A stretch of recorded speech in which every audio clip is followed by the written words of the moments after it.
O impeachment de Dilma Rousseff em 2016 marcou o fim de um período de 13 anos em que o Partido dos Trabalhadores ocupou a presidência no Brasil. Hoje, já virou clichê no governo Bolsonaro botar a culpa sobre qualquer aspecto negativo que surge nos anos de governo do PT. Para entendermos a atualidade, é preciso, de fato, olharmos para o passado. E sobre essa análise, nos debruçamos hoje aqui no estúdio. Estamos com o ex-prefeito de Diadema e secretário de Saúde de Fernando Haddad em São Paulo, José de Felipe Júnior. Seja bem-vindo, tudo bom? Tudo bem, Thalita. Prazer estar aqui. Abraço para os telespectadores. Prazer recebê-lo de volta. É possível afirmar de pronto que o maior legado desses 13 anos de governo do PT, do Partido dos Trabalhadores, são as políticas sociais, de fato, que mudaram a cara do Brasil. São as políticas sociais e elas só foram possíveis, na minha opinião, e por os dados que a gente pode analisar e comprovar, Thalita, por um bom desempenho na área econômica, né? Sim. A economia estava saudável, né? Principalmente o presidente Lula iniciou um processo de inclusão, mas sobretudo de um crescimento vigoroso da economia, né? Assim como você falou a respeito disso, de que a gente fica ouvindo esses clichês, essas falsas afirmações, e é por isso que nós precisamos estar cada vez mais comprometido, né, com a verdade, com dados, com números, né? Eu como engenheiro, assim, pode ser que demore, mas os números vão prevalecer. A história e a verdade vai se impor, não é? Porque, como dizem, que o PT quebrou o Brasil.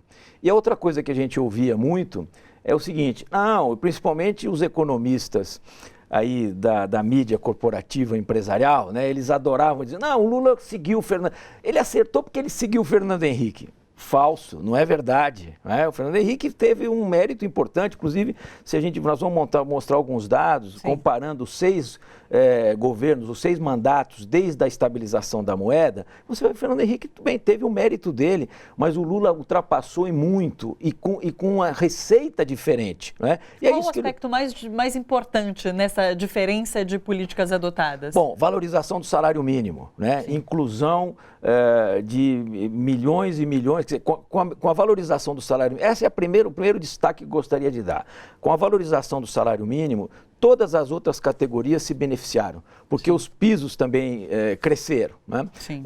Investimento, fazer do Estado uma alavanca de investimento, né, e fazer um indutor de investimento, muito com a visão keynesiana, ou a visão anticíclica que ele adotou em 2009 e 2008, com a grande crise, mas através das estatais e do investimento do orçamento público, fez com que o Estado fosse um indutor de investimento e geração de riqueza. Através, né, de programas sociais, o presidente Lula tem uma frase muito feliz e os números mostram isso. Nós vamos ver isso através de uns gráficos, né, Thalita? Sim. Que ele introduziu, ele colocou o pobre no orçamento.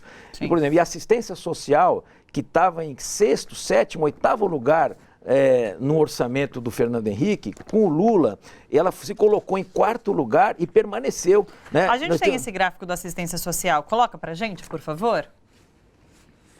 Vamos ver se a gente tem aqui. Inclusive, sobre o salário mínimo, eu tinha pegado aqui um dado até para conversar com você, que de 2013 a 2010... o salário mínimo teve um aumento de 80%.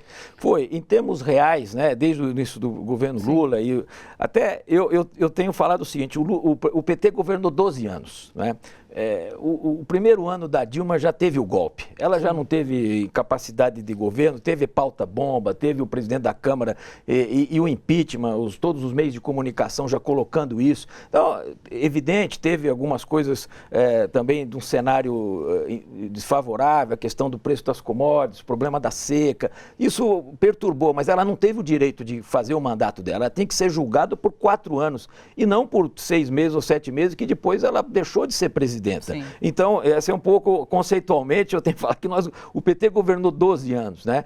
E essa questão da assistência social, como você disse, quer dizer, mostrando que foi assim, um crescimento, quer dizer, o salário mínimo teve um desenvolvimento enorme, mas também a assistência social, ela em valores atualizados, era 20 bilhões de reais no último ano do Fernando Henrique. Então, ele passou para o presidente Lula, em 2003, Sim. na mensagem orçamentária que ele fez, né, menos de 22 bilhões. Sim. O presidente Lula, em 4 anos, fez com que os recursos da assistência social crescessem 118% real, né? É o Bolsa Família, é o benefício de prestação continuada, Sim. todo esse conjunto de proteção social. E a presidenta Dilma aperfeiçoou muito isso, um trabalho que a ministra Tereza Campelo, acho que nós vamos ter isso falando um pouquinho mais à frente. O presidente Lula entregou, né, para a presidenta Dilma um crescimento de 40%, Sim. também real, foi para 66 milhões. E a presidenta Dilma entregou, né, para o golpe, né, um crescimento de 40,9%, colocando os gastos, os investimentos nas políticas sociais, de assistência sociais, de quase 94 bilhões. Sim. Então saiu de 7º, 8º lugar em termos de função de governo, porque, Thalita, é o seguinte, tirando os encargos gerais do governo federal, o primeiro gasto da função governo é previdência. Segundo era saúde. Isso já vinha há mais de 20 anos. E se consolidou isso, né? Previdência, saúde, a educação estava em 6º, 5º lugar. E o presidente Lula e a Dilma cravaram em 3º lugar. E assistência social em 4º. Quer dizer, eu acho que é por isso que... São os pilares São ali, os pilares, né? Claro. E que mostra o que foram os 12 anos de governo, né? Está lá no orçamento, está mostrando que é isso que o presidente Lula falou. O pobre passou a fazer parte do orçamento, e não só o pobre, eu acho que a assistência social, os jovens, eram 3 milhões e pouco de estudantes universitários, passaram a ser mais de 8 milhões, né? A saúde teve fantásticos programas que se desenvolveram. Aliás, acho que a situação do Brasil estaria muito pior. Quando eles falam que o PT quebrou o Brasil, nós estamos olhando desse outro lado. Não, o PT criou as condições para as coisas não estão muito mais graves do que estariam Sim. se nós não tivéssemos só esse colchão de proteção social, né? Porque o golpe foi um vexame. O golpe só diminuiu recursos na educação, na saúde, diminuiu o emprego, né? E o exemplo, vamos mostrar os 4 anos, né? E eles falavam, tira a Dilma que vai melhorar. Não, piorou, né? E infelizmente o golpe pariu uma coisa pior, né? Um presidente que está aí, que também nesse primeiro ano não mostrou nada do ponto de Sim. vista de que interessa ao povo, né? De crescimento, de emprego. Você usou essa metáfora do colchão, esse colchão está sendo esvaziado, de fato. A gente está perdendo esse amparo. Está perdendo, mas ele era tão saudável, tão forte, né? Que ele está perdendo, porque a emenda 95 fez isso, exatamente Sim. usando essa sua imagem, né? Eles furaram o colchão, ele está esvaziando através da emenda constitucional 95, que até os quadros que a gente mostra aí, você vê do ponto de vista real, a saúde perdeu quase 20 bilhões em relação a 15, Sim. quando o último orçamento que a presidenta Dilma fez para o mandato seguinte e que virou o início do golpe, né? Então, 20 bilhões a menos, 15 bilhões a menos na educação, que mostra, inclusive, essa situação preocupante das universidades, né, do repasse. Agora estão querendo acabar com o Fundeb, que é um suporte importante para os municípios. Você estava falando aqui da crise do Rio de Janeiro, não é só o Rio, as prefeituras todas vão viver problemas graves se esse governo, né, não fizer, ao contrário do que fez o governo do presidente Lula e Dilma, de estabelecer parceria com os municípios, com as cidades, né? Sim. Então, você falou sobre essa questão do Bolsa Família. Em 2015, a ONU emitiu um relatório quando divulgou o Índice de Desenvolvimento Humano, que no Brasil tinha melhorado, dizendo que o Bolsa Família era um exemplo de política pública bem sucedida, de como foi importante para, de fato, tirar a parte da população da extrema pobreza e reduzir as desigualdades no país. Ô, Thalita, sem dúvida, e foi um crescendo, sabe? Foi um crescendo assim, foi uma decisão política do presidente Lula, né? Eu até quero dizer para você, as pessoas que não conhecem e que têm preconceito contra o presidente Lula, quer dizer, você viu o crescimento do PIB, né? Outro slide que a gente Vamos tem. Ver, a gente tem esse do PIB que real a gente fez também. Uma espécie de uma comparação, um pouco dando medalha de ouro, medalha de prata, né? Tá aí, ó, inclusive contestando aquilo que dizem, o presidente Lula, ele usufruiu do Fernando Henrique. Pelo contrário, né? Quer dizer, eu já falei sobre isso. Quer dizer, o presidente Lula, no segundo mandato, ele foi melhor do que o primeiro. Sim. Quer dizer, ele no primeiro já preparou as condições para o segundo ser melhor ainda, né? E ele tinha uma preocupação enorme com essa questão do crescimento. Eu lembro quando ele ganhou a eleição em 2006, eu estava próximo, eu fui tesoureiro da campanha, e ele, em vez de, o pessoal já estava lá, ganhou a reeleição, ele cortou as férias de todo mundo, 1º de janeiro foi feriado, dia 2 de janeiro chamou todo mundo para criar o PAC, porque ele não estava contente com o crescimento de 15%. E aí, olha o resultado, né? O crescimento do Lula 2, de 2007 a 10, foi quase 20% acumulado do PIB, e que infelizmente, Thalita, vai ser difícil o Brasil, na próxima década, ter um governo, né, que cresça 20%, como nós tivemos. Eu acho que nós vamos trabalhar para isso, né? O PIB é um indicador ainda cheio de defeitos, né? Porque, olha o Chile que aconteceu, porque o PIB lá era 3 a 5, 3 a 5, 3 a 5, teve uma explosão, porque o PIB precisa ser melhor entendido na distribuição das classes sociais, né?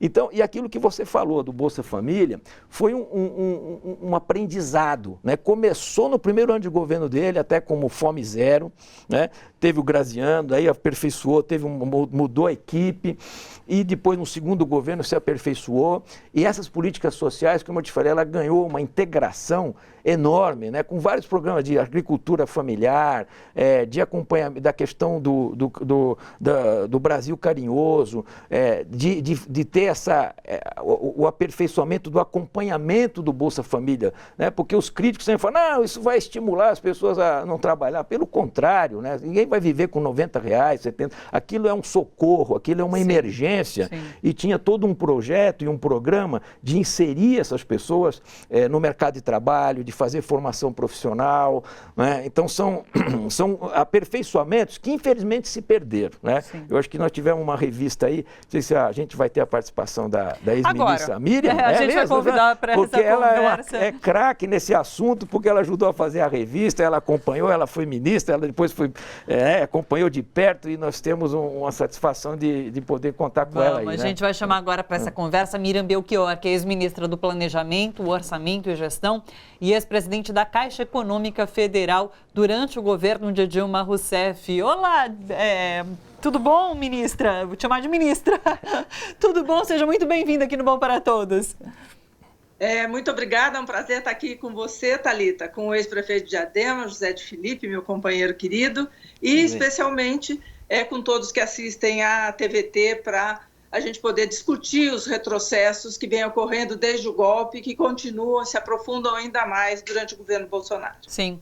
Miriam, o Felipe trouxe essa questão do PAC na fala dele, e você recentemente publicou, inclusive, um texto, uma carta chamando atenção para o possível desmonte do Minha Casa Minha Vida, que foi um outro programa social, projeto social importantíssimo. Inclusive, nesse momento que a gente vive um cenário de desemprego muito preocupante, é um dos programas que gera emprego de fato. Então, a gente precisa ter um olhar bastante atento para o programa Minha Casa Minha Vida nesse momento. Com certeza. Eu acho que para a infraestrutura como um todo, eu já vou para o Minha Casa Minha Vida, mas eu queria pegar esse gancho do Felipe, dele contando aí como o presidente Lula chegou, depois da eleição de 2006, quando ele foi reeleito, ele não falava em outra coisa, ele atormentou todo mundo para a gente montar um plano para que o país crescesse mais e gerasse empregos de qualidade para a população.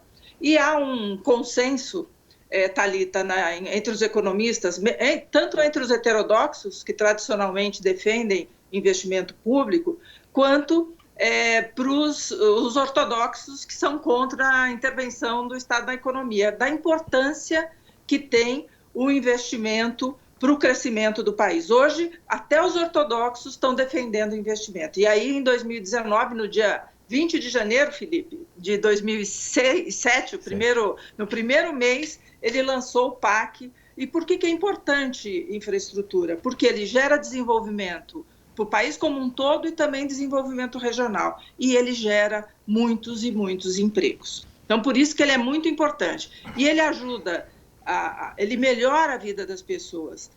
tanto indiretamente como diretamente. Se a gente for considerar rodovia e ferrovia, por exemplo, diminui os custos dos produtos para exportação e também para o consumo dos brasileiros. E diretamente, porque melhora a qualidade de vida, quando eu faço investimento de mobilidade, de saneamento, de habitação. Então, ele é tudo de bom, porque ele gera emprego, gera crescimento, melhora a vida das pessoas. Por isso é que a gente investiu tanto em infraestrutura. E isso criou um número de empregos tamanho, que não tinha engenheiro e trabalhadores especializados na construção civil para tudo que a gente precisava. Nós tivemos que fazer um grande plano de capacitação de trabalhadores, porque as empresas ficavam roubando trabalhador um das outras, e criamos mais vagas de engenharia nas nossas universidades federais, de tanto emprego que a gente criou. E aí nós chegamos a gastar 76 bilhões por ano, no caso de 2014, já atualizado pela inflação, para ter essas obras de infraestrutura. E foi isso que a gente fez com duplicação de rodovias, com o São Francisco, enfim, com obras no país inteiro. O Minha Casa Minha Vida, depois posso falar de outras coisas de infraestrutura, mas o Minha Casa Minha Vida foi um outro momento que o presidente Lula também foi... assim, ele era um gestor extremamente atento à questão do emprego, né? Naturalmente, né, o compromisso dele com a população brasileira. Com a crise de setembro de 2008, a quebra dos bancos americanos, ele começou de novo. Gente, nós precisamos ter medidas para tentar reduzir os efeitos da crise internacional no Brasil. E foi por isso que então a gente fez a proposta do Minha Casa Minha Vida, discutida dentro do governo, depois com os movimentos populares, discutidas com o setor da construção civil, com prefeitos e governadores, para fazer um desenho de programa para atender a população. E por que a gente optou por um programa de habitação? Por duas razões: porque o déficit habitacional é alto, mas também porque a construção civil gera muito emprego. E foi por isso que nós, então, criamos o Minha Casa Minha Vida, lá em abril de 2009, com esses dois objetivos. E, para enfrentar o déficit habitacional, nós concentramos recursos na população de mais baixa renda, até R$ 1.800 de renda familiar. Por quê? Porque 80% do déficit habitacional do país está nessa faixa de renda. Então, é brincadeira fazer um programa de habitação que não olhe para essa população, porque a maior parte do déficit está aí. E com isso nós criamos 4.200.000 moradias, né? Nós contratamos 4.200.000 e entregamos 2.700.000, que beneficiou 10 milhões de brasileiros. Dá para imaginar o que são 10 milhões de brasileiros? É muita gente. Sim.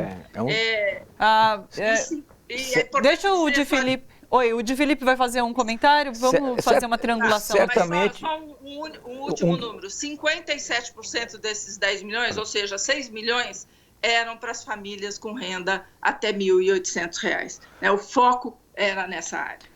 A faixa, inclusive, que foi extinta agora, né? Então... Que foi extinta. Exatamente. E, lamentavelmente, pelo que a gente está ouvindo, o programa como um todo está sofrendo um revés e uma ameaça de não continuidade, né? Que Sim. É lamentável, porque nós estamos vendo a economia fraca, um desemprego alto, e todos esses argumentos e os fatores que levaram a um empreendimento e a um projeto tão bem sucedido como Minha Casa Minha Vida ser desprezado pelo atual governo, né, Thalita? Claro. Agora esclareçam para a gente, vocês que têm esse olhar mais atento em relação à estrutura e o que está sendo feito nesse momento no Brasil. A gente discute muito o que está sendo falado por Bolsonaro, não sei se como uma cortina de fumaça para o fato de que nada está sendo feito ou muito pouco está sendo feito. Algo está sendo feito em relação à infraestrutura no país? Então, eles trocaram. Nós defendíamos que a infraestrutura devia ser feita tanto pelo setor público quanto pelo setor privado, né, que se conjugasse os dois esforços. Eles, por causa do teto dos gastos, mudaram o discurso, abandonaram o investimento público como alternativa e disseram: não, o protagonismo é do privado, o privado vai fazer investimento. Só que os resultados, tanto do Temer quanto do Bolsonaro, são ridículos. E o pouco que foi feito nesses anos foi porque nós deixamos prontos durante o governo da presidenta Dilma. Então, as coisas estavam prontas e aí eles deram continuidade. Nós deixamos coisas aprovadas no TCU para serem leiloadas. E foram essas coisas que eles foram capazes de fazer, ou seja, muito, muito pouco. O que eles fizeram, sim, é reduzir mais de 60% os recursos de infraestrutura. Para você ter uma ideia, nós contratamos, nos anos que fomos governo, desde 2009 até 2015, uma média de 245 mil casas para as famílias de baixa renda. Quase 250 mil para arredondar. Durante o Temer, foram 66 mil. Agora é zero. Nenhuma casa na faixa 1, para renda até R$ 1.800, foi contratada no ano de 2019. E a perspectiva para o ano que vem só tem no orçamento dinheiro para as obras que estão em andamento, que eles têm atrasado o pagamento o tempo inteiro. Ou seja, tudo que se fez depois do golpe, tanto com o Temer quanto agora com o Bolsonaro, reduzir, não contratar para as famílias de baixa renda, aqueles 80% do déficit habitacional do país. Ou seja, quem precisa de fato de casa, desde o golpe, está completamente abandonado. Sim. Diga. E, Thalita, é uma coisa o seguinte, né? Eles nos acusam, né, o governo Bolsonaro e seus apoiadores, de que nós ideologizamos e colocamos a ideologia à frente, vamos dizer, dos interesses nacionais. Pelo contrário, eles que estão fazendo isso, né? Como falou bem a Miriam, o governo do presidente Lula e da presidenta Dilma, nós fizemos uma proposta e dávamos condições para que tanto o setor público como o setor privado, que nós não tínhamos objeção ou fazer um preconceito, aliás, nós fazemos o setor público presente, alavanca mais o privado, e tem coisas que o privado precisa estar com o público, com o BNDES, como financiando a Caixa, ele agora fazendo esses saques de R$500, uma coisa, né, que vai só patrocinar o que os economistas estão falando, um voo, né, esse crescimento que teve, vai ser um voo de galinha, porque vai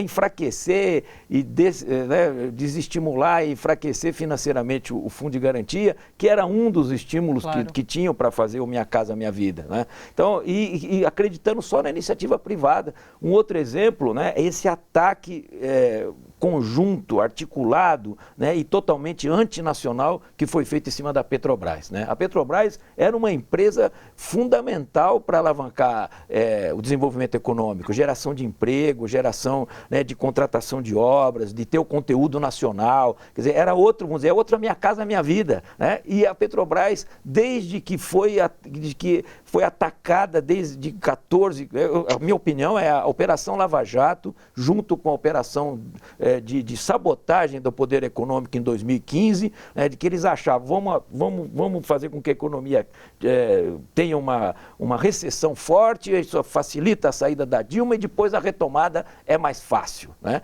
E eles quebraram a cara, porque eles apertaram a mão, destruíram as construtoras, sim, brasileiras, destruíram a Petrobras. Eu fico ficava irritado de ver o Fantástico, a TV Globo, colocando aqueles tubos enferrujados, cheios de dólar, né, como uma imagem da Petrobras. Isso é um escândalo, Thalita, né? Eu vou falar para os telespectadores, isso é uma agressão a uma empresa que foi construída para ser, construindo e produzindo a riqueza nacional. A Petrobras não é isso, não é tubo enferrujado. A Petrobras é, inclusive, com centenas e centenas de pesquisadores, de engenheiros. Se teve gente que roubou, tem que pagar. Aliás, os que roubaram parece que estão aliviados, né, saindo, os donos da empresa também, e as empresas quebradas e a Petrobras né, mal falada.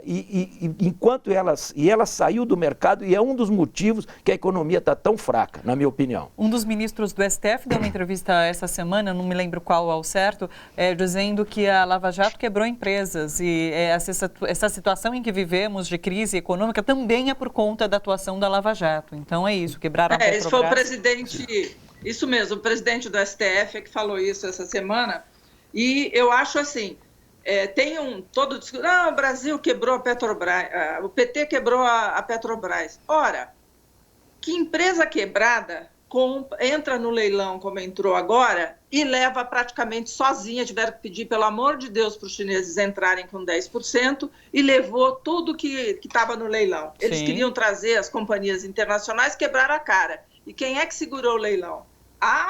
Como é que uma empresa quebrada consegue fazer uma aquisição desse tamanho? Não tem Petrobras quebrada. O que tem, sim, é interesse internacional no pré-sal, o interesse em tornar o patrimônio nacional, vender o nosso patrimônio nacional a preço de banana. Isso sim é que ter, esses entreguistas que estão nesse governo, que não defendem o patrimônio do povo brasileiro. Sim.